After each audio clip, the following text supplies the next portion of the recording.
Hi angels, and welcome back to my channel. I'm continuing the series. Today we are doing art I consumed in January 2025, the first month of the year. And I would say it was a really great month for art consumption. I'm so excited to discuss everything with you. We have Anakin up here today, my cat. His head is over here, so this is just his body.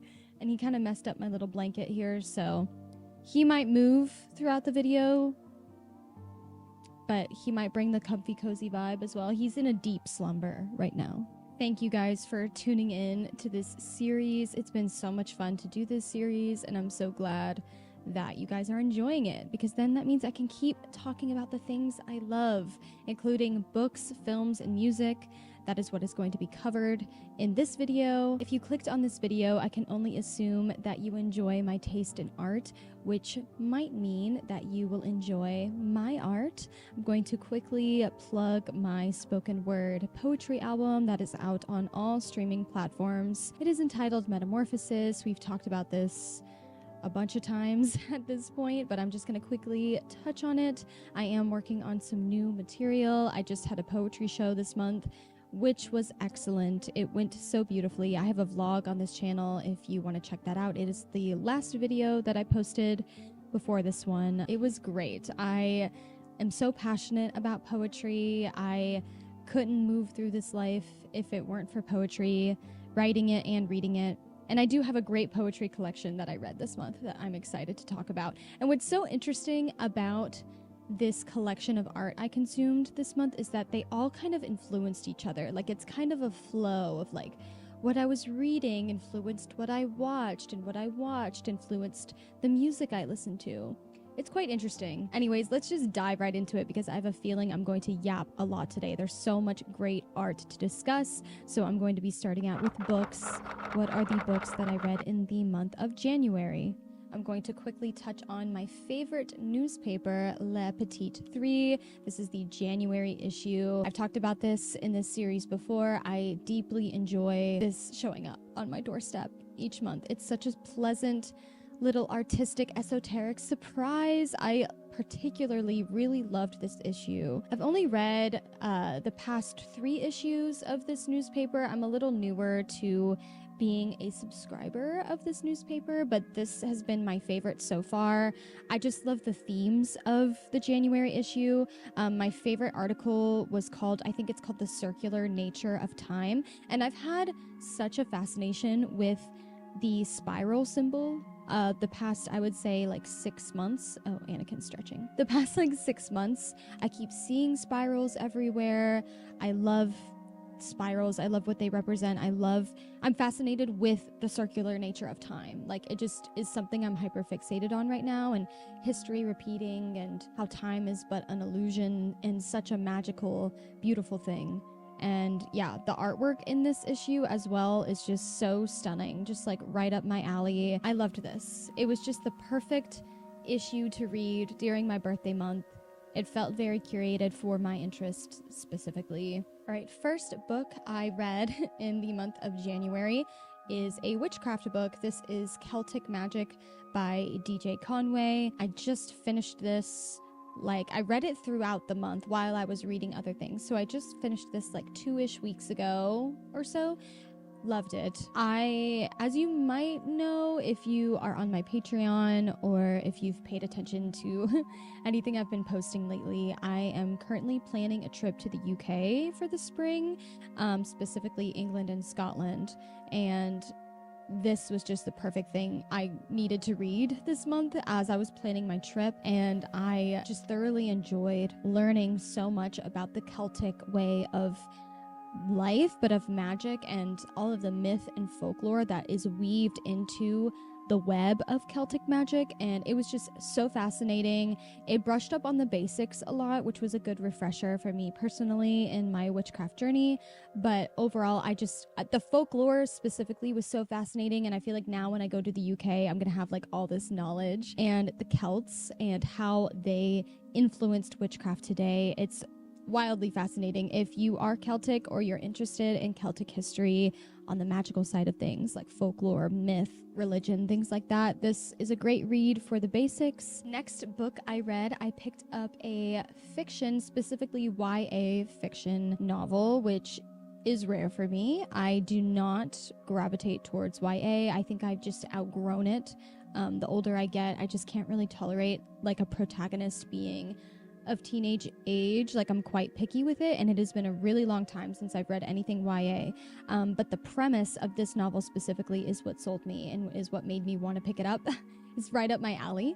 This is Hell Followed With Us by Andrew Joseph White. Love the cover of this like biblically accurate angel vibe. This was a wild ride.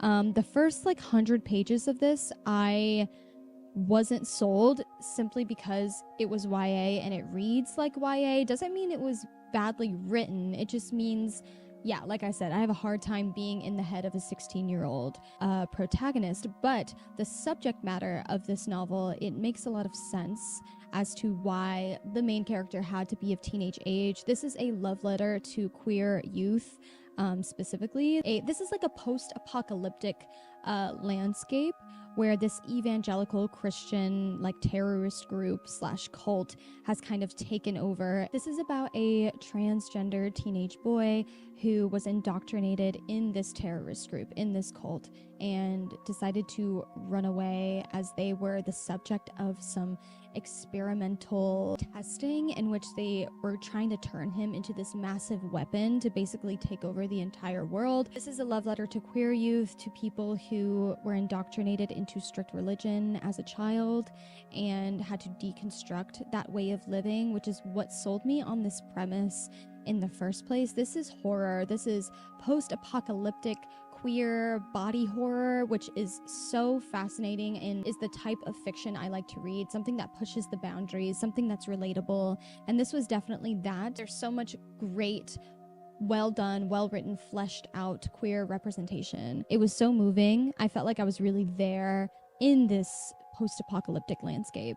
Really great read, really great first fiction novel read of January of the year. This is like Ethel Cain. This is for the Ethel Cain lovers of the world. If you like Ethel Cain and that kind of story, then you will appreciate this one. So the thing is, I personally had a Joan Baez January because of the film I watched and all of the music I revisited in January. I decided to finally pick up Joan Baez's poetry collection. This is When You See My Mother, Ask Her to Dance. I've said this before, but I try to read at least one poetry collection per month, and I'm so glad I picked this up. This was fuel for my Joan Baez January. If you don't know, Joan Baez is an icon of the folk music scene in the 60s. She is an amazing writer, and this was no disappointment. I bookmarked quite a few poems. My personal favorite poem in this collection, I think, is called Queen of the Mountain. Made me cry. I saw like the older version of me in that poem. This is excellent. This is Americana folk writing style. It's true to Joan Baez and her nature. It's of an activist nature. It's commentary on the music culture of America, a Latina woman like navigating that, and her childhood, her experience growing up in the family she grew up in. This was nothing short of stunning and of beautiful, and I can't really put it into words. I don't know what it is. Maybe I just have great intuition, but every time I pick a poetry collection for the month, it always just weirdly hits and resonates. I love Joan Baez's connection with nature as well. My favorite poets all have such a beautiful way with words in regards to Mother Earth, and it directly inspires my own writing. And this is the last book I read in the month of January, so we're just going to dive right into films. What are the films I consumed in the month of January? And speaking of Joan Baez, I'm gonna go ahead and jump right in with the first film that I saw in January, and that is A Complete Unknown, the Bob Dylan biopic. Bob Dylan being played by Mr. Timothy Chalamet. I saw this one in the theaters at the very beginning of January. I was excited about this for multiple reasons. And all of those reasons really have nothing to do with Bob Dylan. I like Bob Dylan in the sense of I appreciate his artistry. I appreciate the impact he had on the folk music scene or on music in general. He obviously is kind of the blueprint. And I was excited about this, not because I love biopics. I don't typically enjoy a biopic, but the creator of A Complete Unknown did another biopic a while ago. The Johnny Cash biopic, Walk the Line, which I am a huge Johnny Cash fan. Anakin is being so cute. I'm like a massive Johnny Cash fan. And yes, there are Johnny Cash cameos in A Complete Unknown. So I was sat in the theater for that, for the director to see if he could deliver on another great biopic, because making a great biopic is hard. So I was curious to see his take on the Bob Dylan story. I also am a big fan of Elle Fanning, who's also in this movie.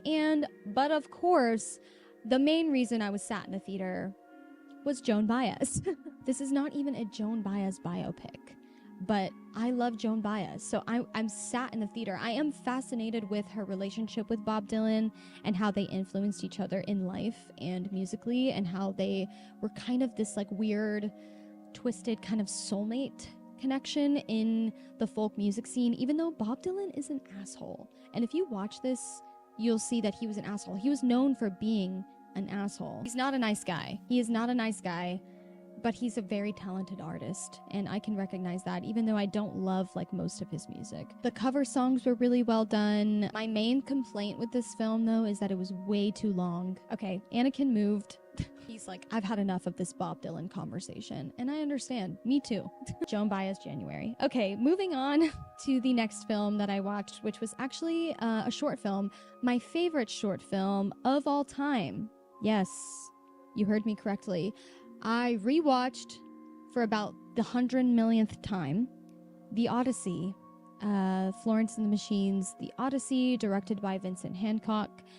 This is about a 45-minute odyssey, for lack of a better word, where Florence kind of navigates the end of a relationship that she had, told through the music of her third album, How Big, How Blue, How Beautiful. My personal favorite Florence and the Machine album. Now, I don't know if it's because I think it's the best album or if it's my most listened to, but it might be because this short film exists. I am such a huge fan of this short film, and every time I bring it up, nobody knows what I'm talking about.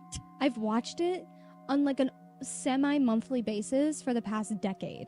It has influenced so much of my own artistry. It is the short film that made me feel like I could create short films myself. I have subtly referenced this short film in so much of my own work. Like, if you know, you know.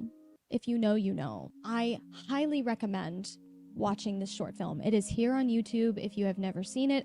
I could go on and on. I don't want to sit here and talk about just one thing for this whole Art I've Consumed video, but I was due for a rewatch. I'm glad I did. It hits every time. It makes me emotional. Specifically, the Queen of Peace segment, I think, is so beyond stunning. This was filmed in LA. It was filmed at the Chateau Marmont. It was filmed in the Scottish Highlands. It was filmed in Florence's home in London. It just hits so many of my favorite places and themes in such a perfect way. It is a lot of interpretive dance, so if you're not into interpretive dance, you might not like this, but I personally really enjoy reading between the lines when it comes to film and music and dance and all of the things, and it is about how it makes you feel. It's a linear story, but it's more so how you feel at the end when you finish it. I could go on and on. It's on YouTube. Especially if you're a Florence fan and you've never seen The Odyssey, what are you doing? Just carve out 45 minutes of your time. You will not regret it. Okay, next film I watched that was influenced by my recent watch of Nosferatu, I watched The Northman, which is one of Robert Eggers' films that I never got around to watching. Like, I've seen all of his other films. I had just never watched The Northman. I think it kind of just flew under my radar at the time of its release. So I was like, you know what? I need to just watch this film. I need to sit down and watch this. And dare I say, it's my new favorite Robert Eggers film. I never thought anything could beat The Witch, which I think The Witch is still my favorite. But Nordic folk horror, sign me up. A classic kind of medieval tale of revenge. This is very much giving Hamlet. This is basically Hamlet, rewritten into a Nordic folk horror landscape. I loved this. From the minute it started to the minute it ended, I was like, why haven't I watched this sooner? This is my favorite Robert Eggers film now. Anya Taylor-Joy is in it. Icon, my wife. Okay, she's my wife. She looks gorgeous in this film. Great acting performances. I'm on a medieval kind of wave right now. I'm on like a royal political intrigue type wave, like ever since I watched Game of Thrones. So this kind of scratched that itch for me. And also, how could I not mention this? Bjork is in this film. Bjork has like a 5-minute cameo as this like kind of psychic seer, prophetic witch. And if that doesn't sell you on it, like, I don't know what will. I'm a big Bjork fan. So this was amazing. I loved this. The score was iconic. The gorgeous cinematography of Iceland, Scotland, Norway, all these places. It was great. My only complaint about The Northman, though, was Nicole Kidman is a great actress, okay? But her Botox was a little distracting in this film. For the historical accuracy, they hit the nail on the head with most of the casting choices. It's just, yeah, Nicole Kidman's Botox was like, kind of took me out of the story a little bit, although she does have a really great monologue scene in this film that was wonderful. But yeah, my only con is Nicole Kidman's Botox. Next film that I watched was a very intentional pick because I had my birthday this month. So I was like, okay, I kind of want to watch a coming of age type of film, but specifically for people in their 20s. And this film has been on my watch list for a while. I watched The Worst Person in the World. Speaking of Nordic, this is also Norwegian, about a woman named Julie, if I'm remembering correctly, who is navigating her 20s, her purpose on this earth. What is life all about? Why is she here? Why is she in these specific romantic relationships? It's her navigating love and trying to fill this void inside of her of never truly being satisfied with what she has and what she's doing with her time and her life, which is something that hits home for somebody in their 20s, late 20s now. I'm now in my late 20s. So I think it was a really good watch for like my birthday month. I thought it was great. I wouldn't rewatch it because it kind of triggered this like existential spiral in me, which is what I was expecting when I went into it. I was intentional with it. I was like, you know what? I want to watch something that's going to make me reflect about my own life in my 20s. And while this film was relatable, it was also not relatable. The director did a really good job of making it relatable to people in their 20s, even though the subject matter in and of itself is not relatable to me personally. I don't want to spoil anything, but there's like themes of infidelity and stuff like that, which I don't personally relate to, but I really related to Julie's kind of floundering through life and trying to find fulfillment, but never really being able to find that sense of fulfillment. And there are two scenes specifically in this film that really stick out to me because it kind of takes you out of the normal kind of storytelling and it goes full surrealist, which I thought was a really interesting choice on the director's part, but it hits. There's this one scene specifically with a mushroom that I'll never forget. Okay, and finally the last film, well, this is technically a TV show, that I watched in the month of January. I just finished season 1 last night. So please, no spoilers in the comments. I know it's been out for a very long time, but I would really love it if you didn't spoil me. The iconic filmmaker David Lynch passed away in January, and I am familiar with David Lynch's work in the sense of I've seen Mulholland Drive, Blue Velvet, Eraserhead. I haven't watched everything of his. Specifically, I had never seen Twin Peaks, okay? I know. That seems wrong. As an art lover, you have to watch Twin Peaks. It's kind of like required art lover watching, okay? But David Lynch has a very specific filmmaking style, and that is surrealism. He is a master of surrealism.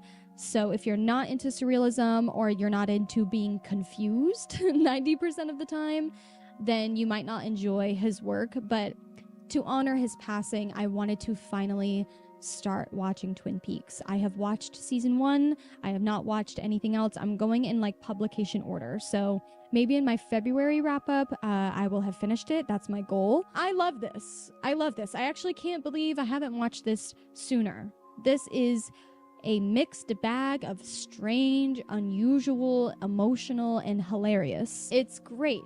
I love this. This is, if you don't know, about a small town called Twin Peaks in the Pacific Northwest, where it's kind of like a murder mystery of the prom queen, very popular girl of the town named Laura Palmer. And our main character is an FBI agent who comes into the town to try to solve this murder. That's like the basic premise, but there's so many themes and so many other storylines a part of this universe, this Twin Peaks universe. I'm so excited to dive into it more. I love the soundtrack is impeccable, the setting, the feeling it gives you. It's not a linear plot. It's based on feeling. You don't really need to know what's going on. You just need to pay attention to how you feel while you watch it. And that will kind of guide the storyline. The feeling of the viewer is the story, and that is such an interesting take on a murder mystery. This is from like the early 90s, and you can tell, and it's just so much fun. I'm having so much fun with Twin Peaks. Rest in peace, David Lynch. All right, and finally, trying to quickly wrap up this video. I've been talking for way too long. I'm going to quickly touch on the music, the beautiful, crazy music I listened to in the month of January. Big Joan Baez fan. I specifically revisited her self-titled album. This is her debut. Gorgeous. I love this. This might be my favorite collection of songs from Joan Baez. It's hard to say. It's hard to say. They're all so great, but I'm so glad I revisited this after I watched A Complete Unknown. My favorite songs, it's so hard. I love House of the Rising Sun is iconic. I love Silver Dagger, Fare Thee Well. Joan Baez has a voice from heaven itself. Her voice is like butter on toast on a Sunday morning. It's great. Her lyricism is God tier. God tier. I love this album. All right, moving on to this next project that I consumed is so insane. And this is another thing I could talk about for way too long. Ethel Cain's new EP, Perverts, came out on January 8th, the day the wildfires in LA started. So this was my soundtrack for the orange, smoky skies, the apocalyptic feeling that LA was in for the beginning of January, and this was my soundtrack for it. I want you to let that sink in. It was very much giving end of the world. This is such a divisive project in the Ethel Cain fandom. I have so much respect for Hayden for putting this out and completely veering off the path sonically. This is a drone, dark ambience album with little to no lyrics. This is an experience, okay? This is one of those albums that is an experience. This is not casual listening. It's 9 songs, but it's an hour and a half long. Some of these songs range from 7 minutes all the way up to 15 minutes long. Kind of like David Lynch's work, how it's supposed to invoke a feeling. The feeling is the story. The feeling it invokes in you is the storytelling. It's not a straightforward spoon feed kind of piece of art. It's reading between the lines. It's the feeling you feel. I consumed this quite a bit the first week or two it came out.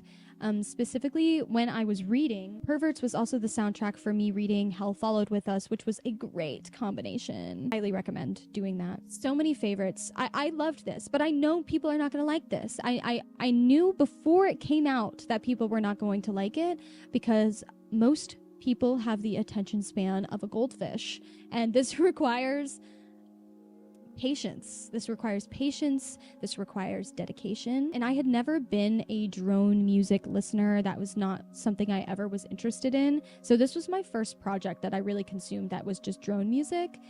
And it's making me interested in consuming more projects similar to that, like drone music, dark ambience. The lead single, Punish, is obviously fantastic. I love House of Psychotic Women or Woman. Etienne is really great. Vacillator. Just so many great ones. I love Hayden. I love her work. So this was no disappointment to me personally. But honestly, the most entertaining part of it was watching the online discourse after it came out. All right, next I want to quickly touch on a lead single by Japanese Breakfast, who I have not really delved into their discography very much, but this lead single was recommended to me on TikTok, actually. It's called Orlando in Love. It's the lead single off their upcoming album that I think comes out in March. And I think the album is called Melancholy Brunettes and Sad Women, which I'm sold. Raise your hand if you're a melancholy brunette or a sad woman or both. So that's what sold me on it. I love the instrumentation here, and it really, really, really makes me want to dive into their discography more. I only know a handful of songs, but this lead single, was like in my rotation in January for the music I was listening to. The instrumentation is so gorgeous. It makes me want to frolic and spin around, but also cry. So the Bjork cameo in The Northman made me want to listen to Bjork. It made me want to revisit my favorite Bjork album. It's one of those albums I wish I could listen to for the first time again. I actually want to make a whole dedicated video on albums I wish I could listen to for the first time again, because they're so beyond special. I revisited Vespertine. This is my favorite Bjork album. I would say if you're not familiar with Bjork, this might be a really good place to start. So many gems on this record. So many innovative, moving gems. I love this album. My favorite songs are Pagan Poetry, An Echo, A Stain, Sun in My Mouth. So many great ones. I love Bjork. I know a lot of people don't like Bjork, but I love Bjork. I know some of her songs are hit or miss. I also want to give a shout out to, this is not on Vespertine, but I want to give a shout out to Play Dead. There's 2 versions of Play Dead that I really love. The quartet, like string quartet version is my preference, but also the classic electronic version is really great. Love that song. The production on both versions is so great. The production on Vespertine is so great. The storytelling is so immersive and wonderful. You know, the like ethereal, spiritual, witchy kind of artists are like always in constant rotation in my music. So I had a Joan Baez January, but I also had a Bjork January. And I'm not mad about it. Oh my gosh, I've talked for way too long. That is the art I consumed in January. Thank you so much for tuning in. If there's anything that piqued your interest, please leave it in the comments below, or any suggestions on things that you think I might like based off of the things I talked about today or in any other art I've consumed video. I love you guys so much. I will see you next week. Have a beautiful February, and I'll talk to you next time. Bye.